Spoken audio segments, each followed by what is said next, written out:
Voice, the channel that brings you the biggest stories from across the world through India's lens.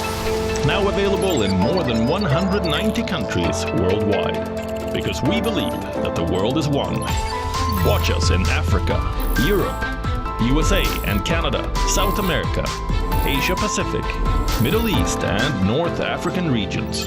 Also available on these digital platforms across the world. WION. World is one.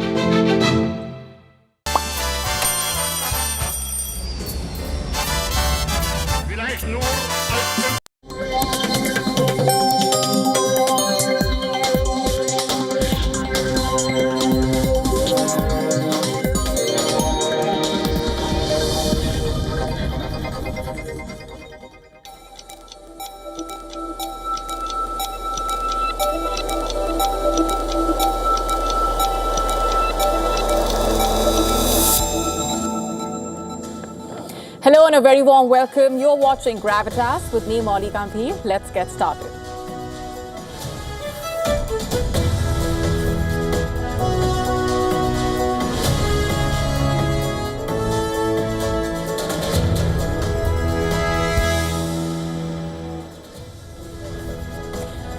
Our top focus tonight on Gravitas, we are telling you about a deadly threat from Israel.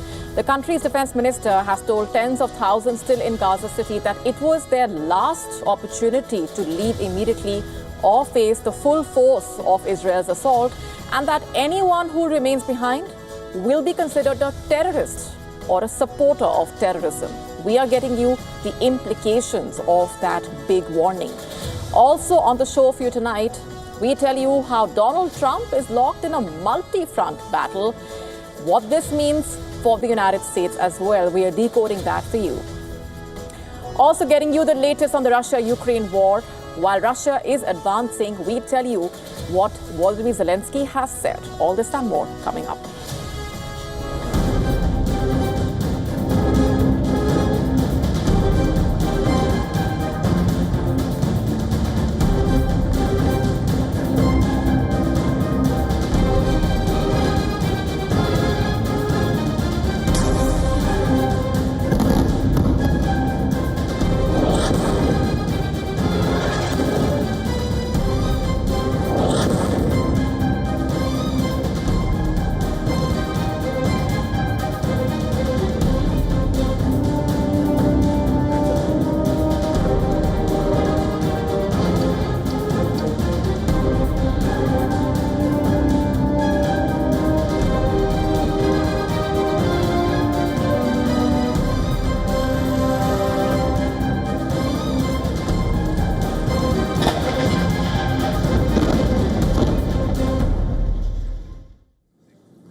Our top focus tonight, let's tell you about the implications of Israel's latest warning. The country's defense minister has told tens of thousands still in Gaza City that it was their last opportunity to leave immediately, or in his words, face the full force of Israel's assault. And he further said that anyone who remains behind will be considered a terrorist or a supporter of terrorism. And this threat comes as several Arab countries continue to press Hamas to accept US President Donald Trump's Gaza peace proposal. The deadline is closing in, and Qatar, one of the main mediators, has urged Hamas to study the deal seriously and respond.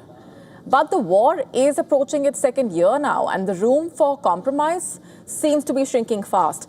In Washington this week, Israeli Prime Minister Benjamin Netanyahu stated clearly that if Hamas rejects Trump's peace plan, then Israel will finish the job by itself. Listen in. If Hamas rejects your plan, Mr. President, or if they supposedly accept it and then basically do everything to counter it, then Israel will finish the job by itself.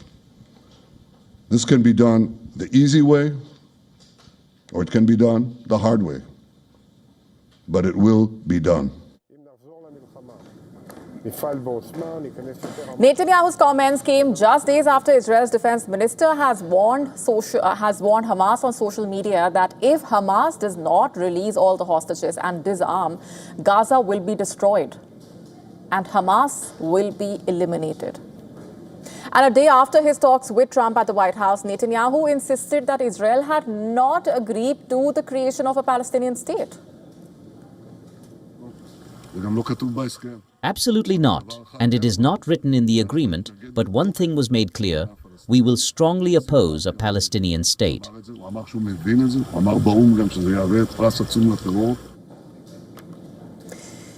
In fact, Israel's position could not be clearer, which then brings us to that big question.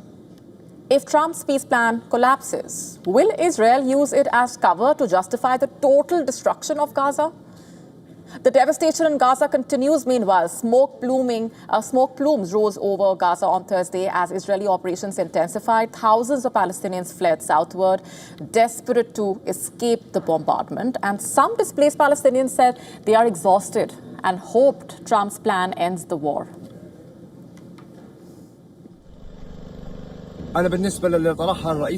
As for what was proposed by U.S. President Trump or someone else, whoever that person is, I agree with it. Because honestly, we are officially tired, we are exhausted, I'm exhausted, I, my children, my sisters, and my mother are all exhausted. There are not even children left. I am telling you, women are gone, men are gone, the elderly are gone, children are gone.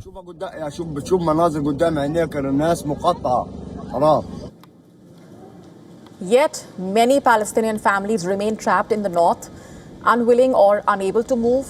Rising costs, lack of shelter, constant shelling have left them with no safe options. I have already moved more than 10 times, and now I am simply unable to go any further. The Israeli military is only 700 meters away from us. There are so many people here that we cannot move. We have nowhere to stay and no money. We are frequently subjected to shelling. I myself crawled out from under the rubble. To this day, I still cannot believe that I am alive.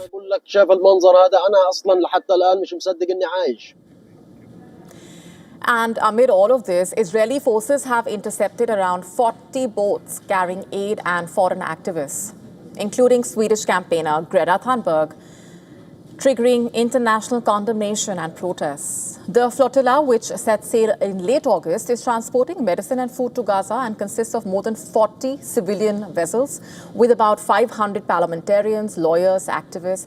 It is being seen as one of the biggest symbols of opposition to Israel's blockade of Gaza in a way.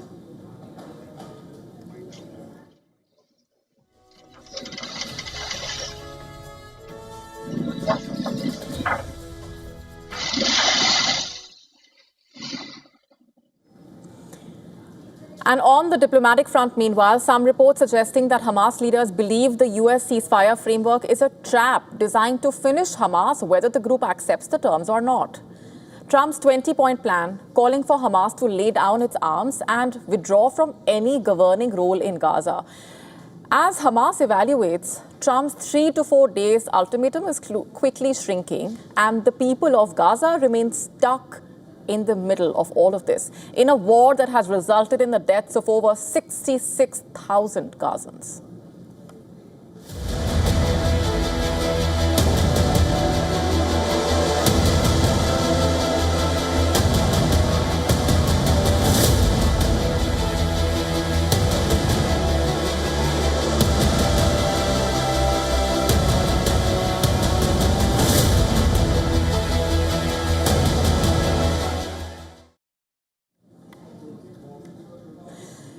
Switching gears for now, there is a growing storm in the global trade and diplomatic landscape. And at the center of it is U.S. President Donald Trump.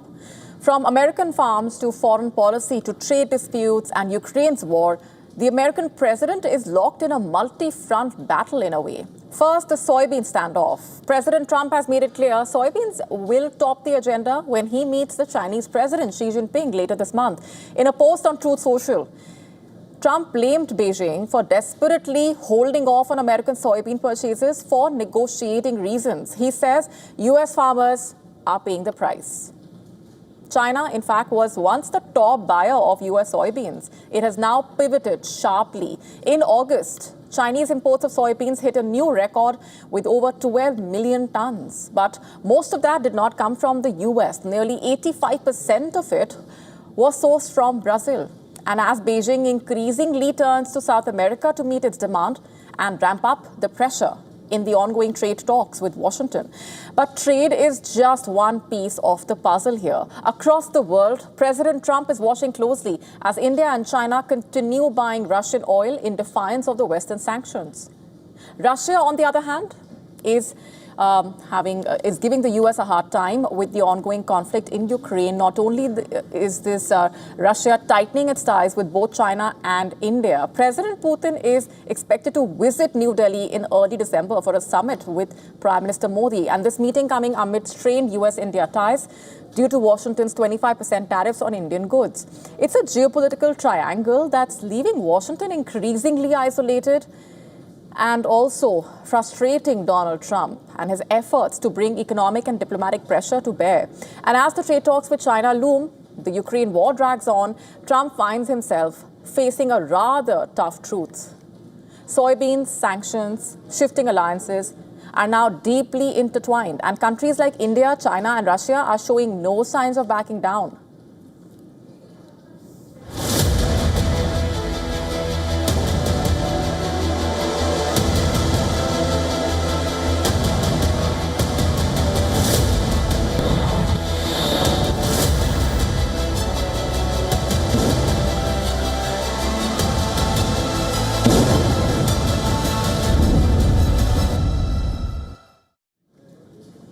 Washington is preparing to expand its support for Ukraine in a significant manner. U.S. officials have drawn up plans to provide Kiev with intelligence on possible long-range energy infrastructure targets inside Russian territory. And while NATO allies are being pressed by the United States to consider similar assistance, signaling a notable policy adjustment approved by Donald Trump following weeks of sharp criticism directed towards Moscow recently. Ukraine's president, meanwhile, has said that he spoke with Trump regarding long-range weapons and emphasized that the decision now rests with Washington. Spoke with the United States. We are very thankful to President Trump for this dialogue. Last time we had very good meeting, very productive dialogue, and we spoke about long-range missiles, long-range weapon. We spoke about it, so we will see. Everything depends on his decision. And the developments coming amid alleged Russian strikes that temporarily cut electricity at the Chernobyl nuclear site. Zelensky accused Moscow of deliberately creating nuclear risks. Ukraine's energy minister later confirmed that power has been restored across all the facilities, including the protective structure at the plant. Besides the intelligence sharing plan, Washington is also reviewing Kiev's request for Tomahawk cruise missiles. These weapons, with a range of 2,500 kilometers, could reach Moscow and cover much of European Russia if deployed from Ukrainian territory. And reacting to these developments, the Kremlin has said that supplies of Tomahawks to Ukraine would be dangerously escalatory. And while the Russian ambassador to the United Nations described Trump as a special politician who seeks quick fixes in situations where quick fixes do not work, similar to Russian foreign minister's comments, the Russian ambassador has said that U.S. long-range weapons would not alter the battlefield situation. And on the ground, Russia has claimed control over another settlement in Ukraine. The Russian Defense Ministry also claimed fresh strikes on Ukrainian energy facilities tied to military production as well as drone assembly and launch sites. Officials have said Iskander-M missiles destroyed a major drone hub in northern Ukraine, including 20 trucks carrying 100 drones. The ministry also announced the capture of Verbove in the Dnipropetrovsk region. On the other hand, Ukraine's general staff reported 155 clashes across the front line within a single day. Officials have said Ukrainian troops successfully repelled Russian offensives in several directions. They repelled Russian offensives in several directions. And they also reported that Ukraine's air defense forces intercepted or neutralized 44 Russian drones. With Russia pressing forward in Ukraine, all eyes now turning to Washington, where the decision on sharing intelligence and supplying Tomahawks could potentially mark the next stage in this war.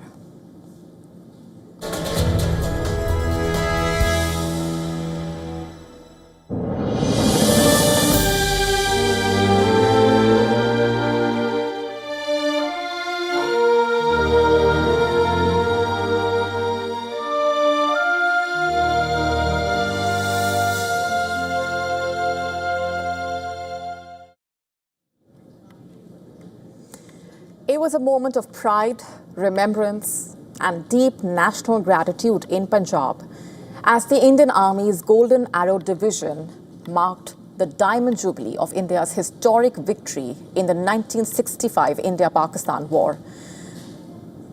The event, held at the very battlefield where Indian forces turned the tide 60 years ago, paid a glowing tribute to the heroes of the battle.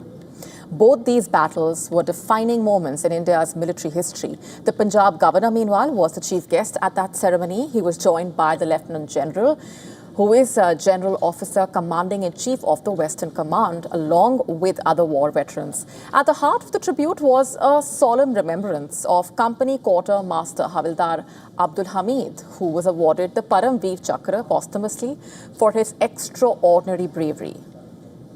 His fearless destruction of enemy tanks and ultimate sacrifice remain an enduring symbol of courage and patriotism. A new Archives Cum Museum and the dedicated Hamid Gallery were inaugurated during the ceremony. It preserves the stories, the artifacts, and the spirit of the soldiers who shaped India's victory for future generations. A 72-foot national flag was also hoisted at the War Memorial to mark the solemn occasion. As India moves forward into the era of Amrit Kal, the commemorations there stood as a powerful reminder once again of the Army's continuing role, not just in national defense, but in inspiring unity, discipline, and service across generations. And honoring the past, celebrating the present, and committing to the future. The Diamond Jubilee of the 1965 war victory standing as a proud testament to the bravery of India's armed forces and the unwavering trust that the country places in them.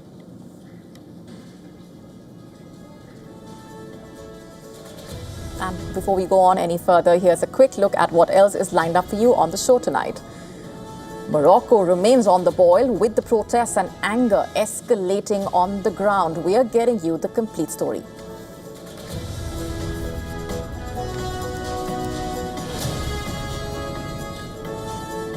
How will the US shutdown impact the 2026 midterm polls? We decode that for you. All this and more coming up.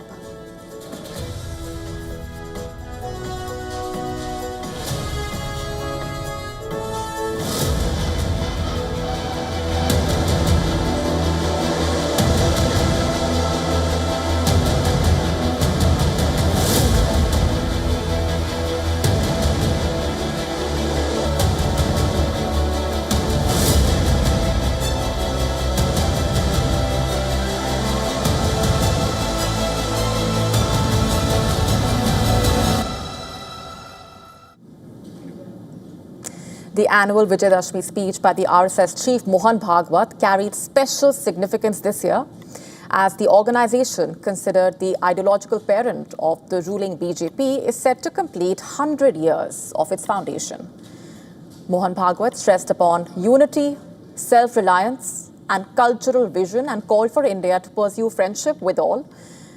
He cautioned that the country should remain vigilant and continue strengthening security capabilities, calling social unity the foundation of national strength.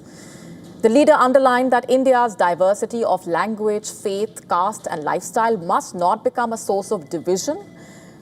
Quoting B.R. Ambedkar, Dr. Ambedkar, Bhagwat stressed inherent cultural unity as India's foundation, and the RSS chief said Hindu society, inclusive and rooted in the idea of Vasudhaiva Kutumbakam, carries the responsibility of national prosperity and global contribution. When many people with diverse beliefs coexist in a society, there can be some noise and chaos from time to time. Despite that, one should ensure that rules and regulations as well as harmony is not violated. Taking law into one's own hands, coming out on the streets and resorting to violence and hooliganism on insignificant things and due to one's own doubts is not right. Trying to incite a particular community and putting up a show of strength are all pre-planned conspiracies.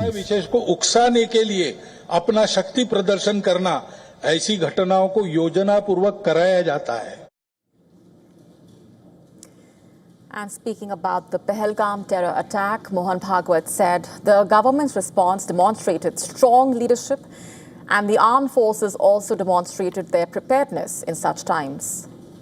In his speech, he also weighed in on the US tariff row, taking a shot at the United States. He said the tariffs imposed by the US administration were implemented keeping in mind their own interests.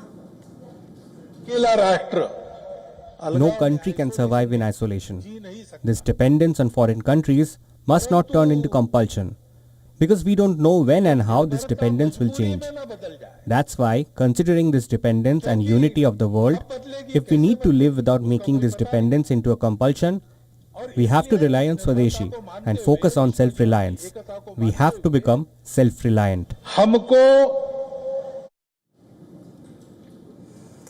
And he also expressed concern over the political instability in India's neighboring countries, Sri Lanka, Bangladesh, Nepal. He said that violent outbursts cannot bring meaningful change. And the RSS chief also touched upon the issue of climate change. He said harmful consequences of the materialist and consumerist development model adopted worldwide are increasingly becoming evident everywhere. The celebrations at the RSS headquarters marked by weapons worship. Several dignitaries, including former President Ramnath Kovind and Union Minister Nitin Gadkari, attended that ceremony. The organization launched its centenary year celebrations on Thursday, marking 100 years since its founding. Starting from this Vijayadashmi to the next, it will observe the centenary year, highlighting its growth from a small meeting to a national organization with over 83,000 shakhas.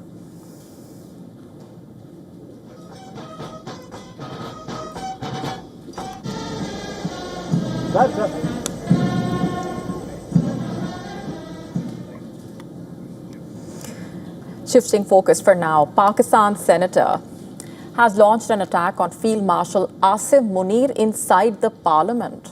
He ridiculed the army chief over his recent trip to Washington, accusing him of behaving less like a military leader and more like a store salesman.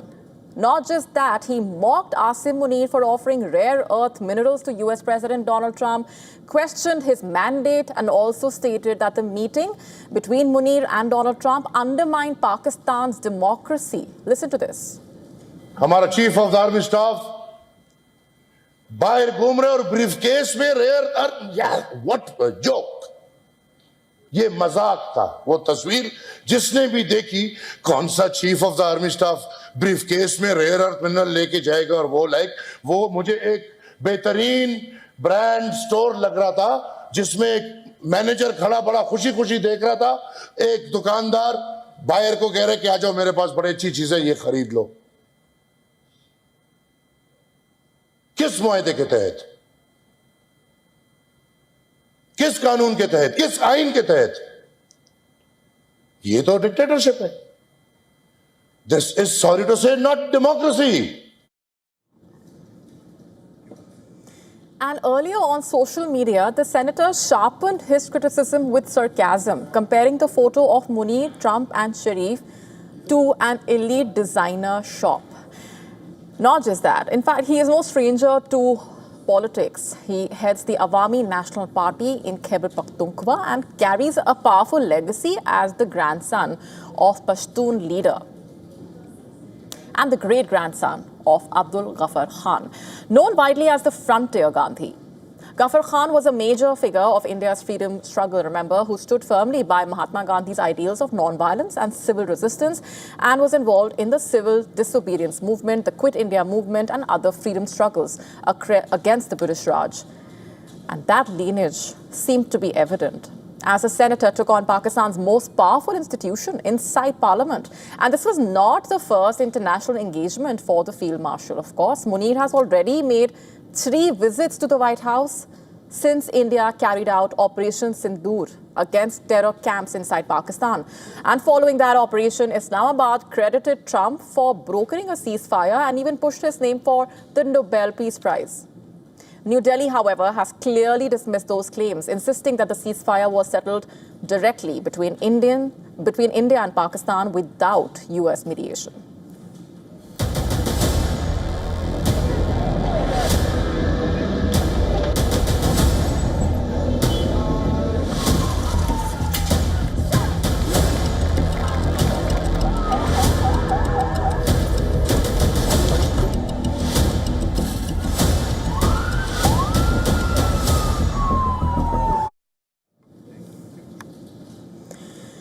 Anti-government demonstrations in Morocco turned violent on the fifth night as the protesters holding those demonstrations over the state of public services, and they resulted in widespread destruction. 2 people were killed when officers opened fire on a group of people attempting to storm a police station there as the violent protests roiled the North African country. According to a government-run news agency, police near the coastal city of Agadir were compelled to use their service weapons in self-defense to fend off an assault on their station.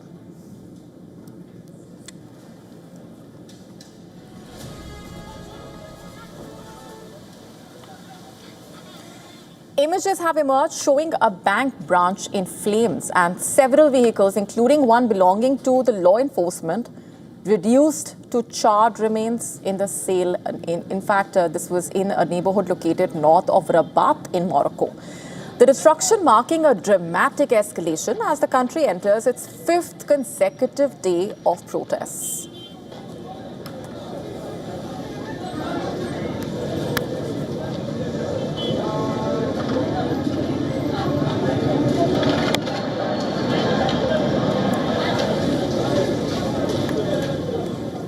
Hundreds of masked teenagers were witnessed torching cars, banks and shops while smashing windows. Similar unrest reported in the south and east regions as well, where a police vehicle rammed into the demonstrators, leaving 1 person injured.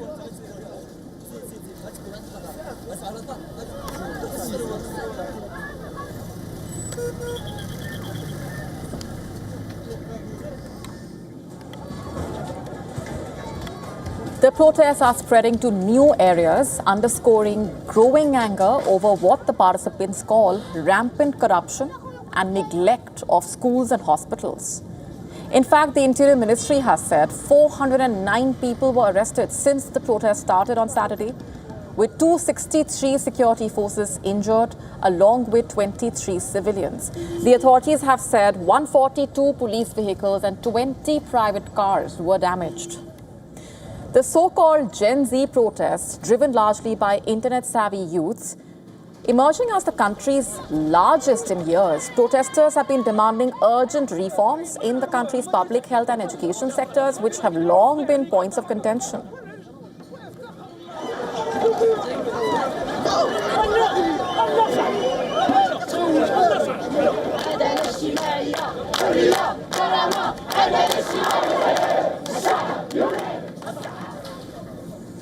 The protesters highlighted the stark contrast between the government's billions spent on World Cup preparations and the dire condition of public services. Morocco is preparing to host the Africa Cup of Nations this year and the 2030 World Cup, while the parliamentary elections loom in 2026. Officials have denied prioritizing stadiums over services, but the protests have put the spotlight on some disparities and the so-called disillusionment among the youth. And this protest also following similar youth-led large-scale demonstrations in Nepal, Indonesia, the Philippines and Madagascar. Amnesty International urged the Moroccan authorities to address the protesters' legitimate demands for social and economic rights.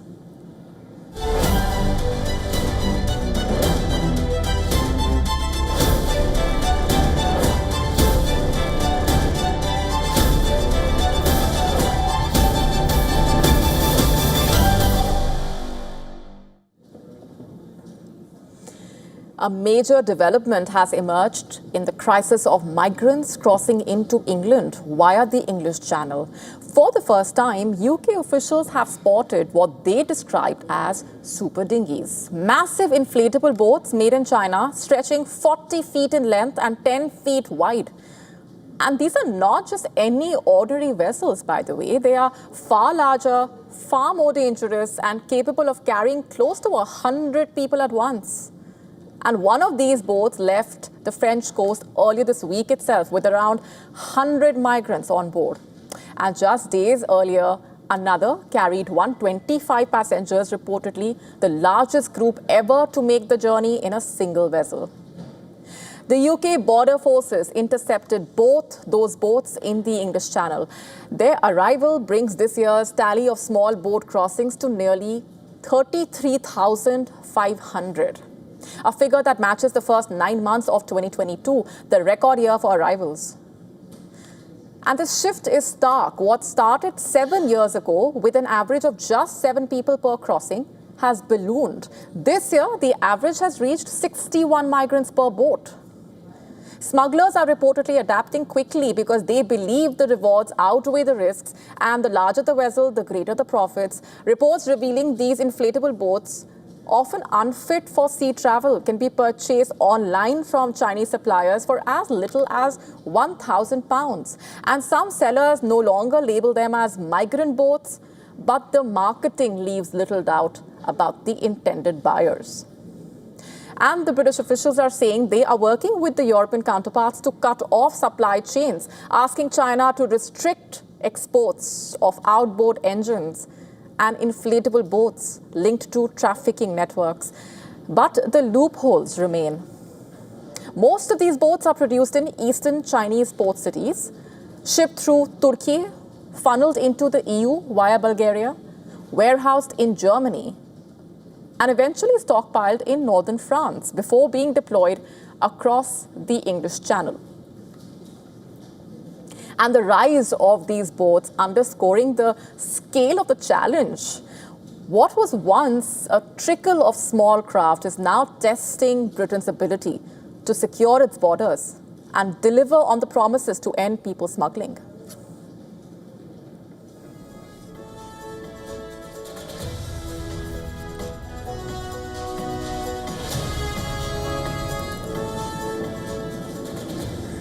Moving on, the US government is officially shut down for the first time in nearly 7 years. Federal operations are now drastically curtailed, and this is affecting millions of Americans and raising urgent questions as well about how long the standoff will last. While the shutdowns are nothing new in Washington, this one is already stirring significant political ripples there, especially as the 2026 midterm elections draw closer. Both parties face growing pressure. Federal operations have been sharply scaled back. Millions of Americans are starting to feel the impact. As this political standoff drags on, the pressure is building on both sides of the aisle to find a way out. These are a few potential paths forward, but none without risk. Democrats who control the House could fracture with vulnerable lawmakers from battleground states, breaking ranks to support a temporary funding bill. The Republicans, for their part, could soften their stance and offer concessions, particularly on health subsidies. And this will bring the Democrats back to the bargaining table. Or, to make matters worse, both sides could dig in, letting this shutdown stretch for days or even weeks, with public frustration mounting by the passing hours. But this is where the real problem really lies. If this continues, both parties stand to lose. Democrats could be blamed for triggering the shutdown in the first place, while the Republicans risk being seen as obstructing and also being unwilling to compromise. And all of this feeds directly into the next big political test, the 2026 midterm elections, with several Senate seats in play, especially in swing states like Nevada, Georgia, and Virginia. And the shutdown could become a defining issue. Lawmakers on both sides will be judged not just on their policies, but also on how they handle this moment of crisis. Either way, the fallout is clear. This shutdown is not just about government funding. It's a defining test for the leadership of both parties, and will shape the voter sentiment heading into the crucial 2026 midterms. Britain is expected to announce the next Archbishop of Canterbury, with 2 women among the favourites to lead the Church of England. Bishop Rachel Trevick and Bishop Gully Francis Dekani are among the frontrunners to potentially become the first female leader to lead the Church of England. And if elected, they will become the symbolic figurehead for 85 million Anglicans worldwide. But what else do we know about these female contenders?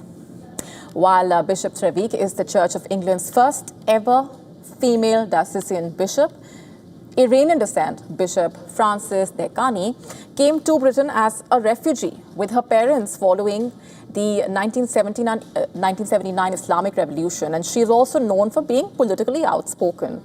Also on that list is Reverend Dame Sarah Mullaly, the Bishop of London, who is a former Chief Nursing Officer at the Department for Health.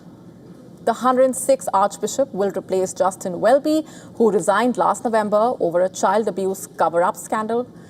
The decision of electing a church leader is pivotal and follows a complex vetting process, highlighting the ongoing debates over gender roles and homosexuality within the church. And some conservative Anglicans have historically opposed women bishops in church.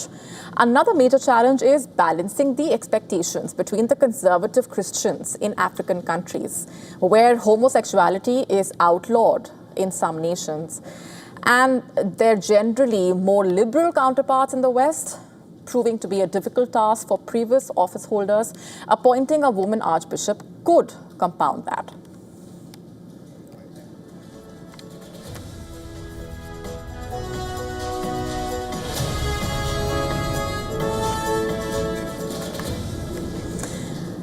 An investigation into a triple murder in Argentina has led to 2 arrests in Peru, and among the 2 arrested, including a 20-year-old man on accusations that he ordered the brutal torture and killings of 2 women and a teenager.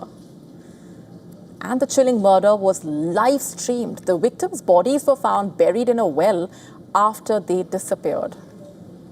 The arrest coming days after the authorities said the crime is being investigated as revenge by a gang of Argentine and Peruvian drug traffickers. The arrested, accused 20-year-old Tony Jansen is said to be the alleged ringleader of the killings. While the authorities are coordinating his transfer to the Argentine courts, Jansen was taken into custody from a location about 43 miles from the Peruvian capital. And he is believed to be linked to international drug trafficking networks. Meanwhile, the Peruvian investigators have also arrested fugitive Martai As Augustin, who is reportedly Jansen's right-hand man. The arrest of the duo coming days after 4 people were arrested in the immediate aftermath of the crime. The triple murder case that has caused public outrage in Argentina. Thousands of people marched on Saturday in several parts to demand justice for the killings. Meanwhile, 2 women and a 15-year-old girl were tortured and killed on live stream over an alleged drug theft on September 19. The remains of their dismembered bodies were found 5 days after their disappearance in a slum. The autopsies showed the women had been tortured before being killed 4 days earlier in what the investigators described as an ambush. Addressing a press conference, the Argentinian security minister has said a possible life sentence was likely for those accused in the brutal crime. All of these alleged responsible individuals, if the investigation in the province of Buenos Aires continues this way, will have, I imagine, I am not a judge, they will all receive life sentences. For us, they are killers. Those who watched the video, those who killed, those who were in the car, all of them. This is the new philosophy that drives the anti-mafia law and our government.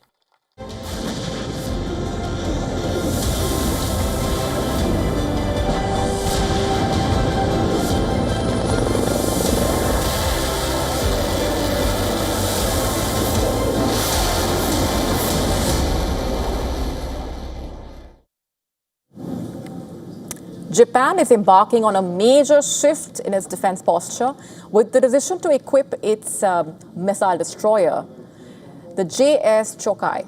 It will be equipped with the US-made Tomahawk cruise missiles, and the warship is currently on its way to the United States for a year-long crew training, and this move comes in the backdrop of intensifying regional tensions around the Pacific Rim. It is itself a formidable platform. It has 90 vertical launch cells capable of firing an array of missiles. The integration of the Tomahawks will significantly expand its strike options beyond air defense and anti-submarine warfare.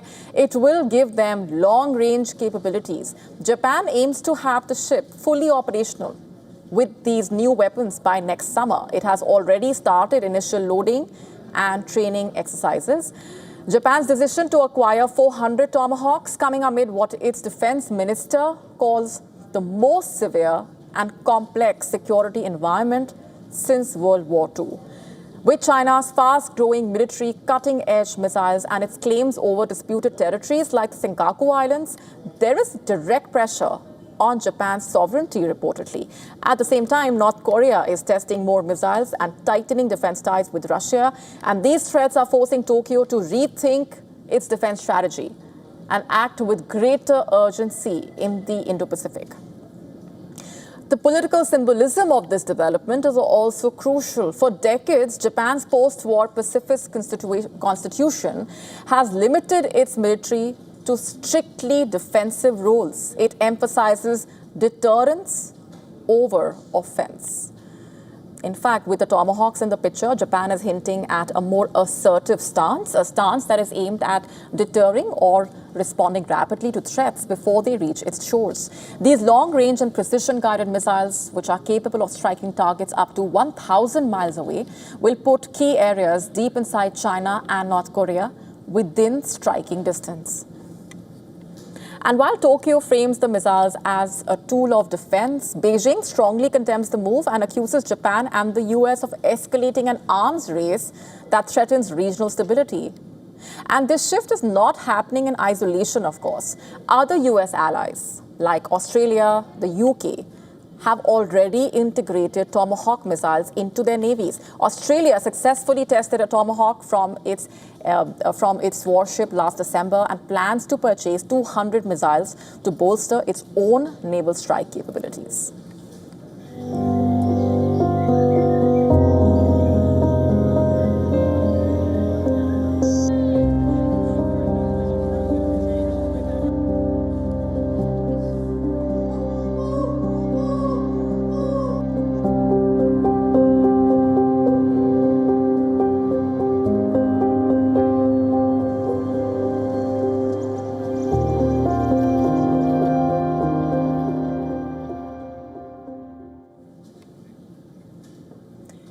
What you do makes a difference, and you have to decide what kind of difference you want to make, quote unquote. Those words by Jane Goodall describe the many ways in which she indeed made a difference. The conservationist, scientist, global activist, chimpanzee expert, environmental advocate has passed away at the age of 91. Goodall turned her childhood love of primates into a lifelong quest for protecting the environment. She was known for her groundbreaking, immersive chimpanzee field research, in which she documented their distinct personalities and use of tools. She died of natural causes while in California on a speaking tour. She was a pioneer in her field, to say the least, both as a female scientist in the 1960s and for her work studying the behavior of these creatures. She created a path for a string of other women to follow suit. She also drew the public into the wild in a way, partnering with the National Geographic Society to bring her beloved chimps into their lives through film, TV, and magazines. The pictures of her heartwarming moments spent with these animals in the wilderness are iconic, to say the least. In 1977, she set up the Jane Goodall Institute, a non-profit organization aimed at supporting the research as well as conservation and development efforts.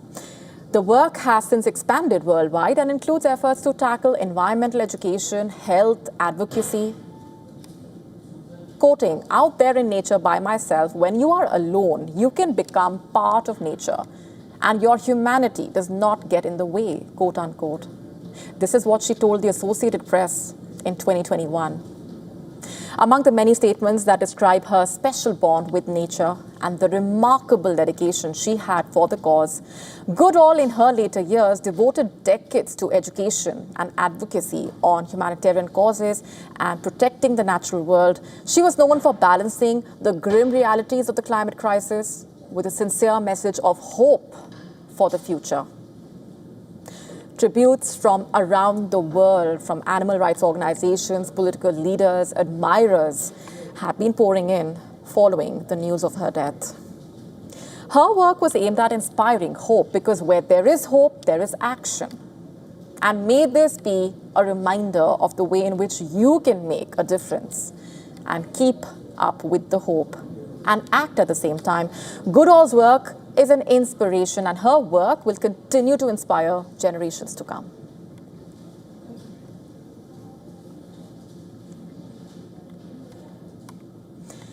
While the rest of the world celebrates Christmas on December 25, Venezuela has once again launched its Christmas celebrations nearly 3 months early. The government described the early celebrations as a way to cultivate joy and counter external threats. Have a look.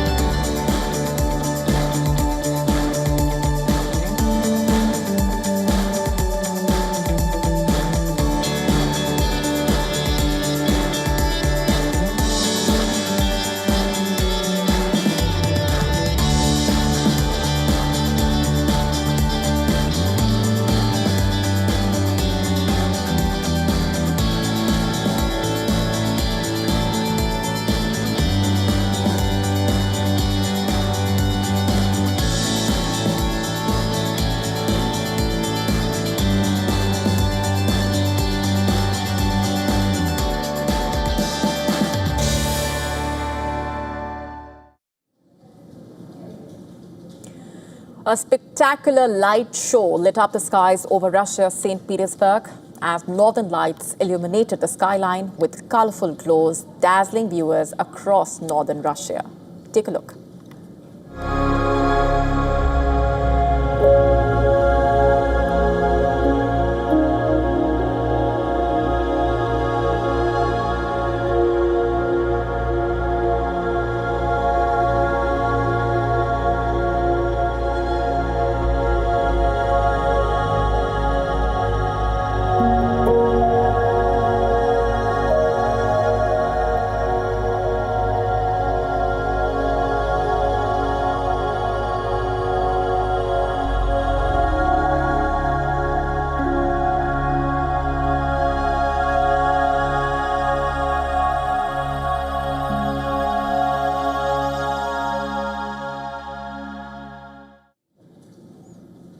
Celebrated Hindustani classical music vocalist died at the age of 89. The Padma Vibhushan vocalist breathed his last after a prolonged illness.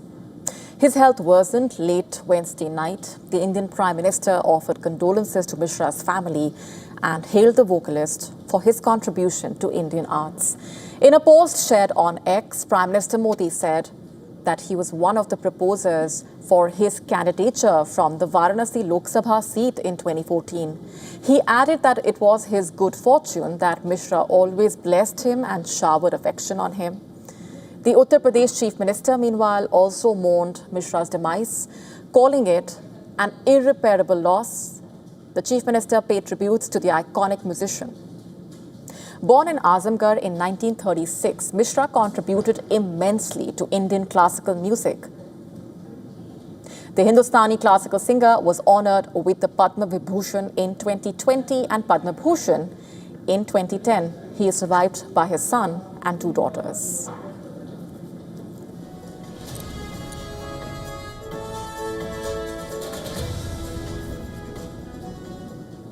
From Ben Kingsley's Definitive Gandhi to various other films, Mahatma Gandhi has been portrayed by a string of actors who have essayed the role of India's father of the nation on the big screen. October 2nd is celebrated as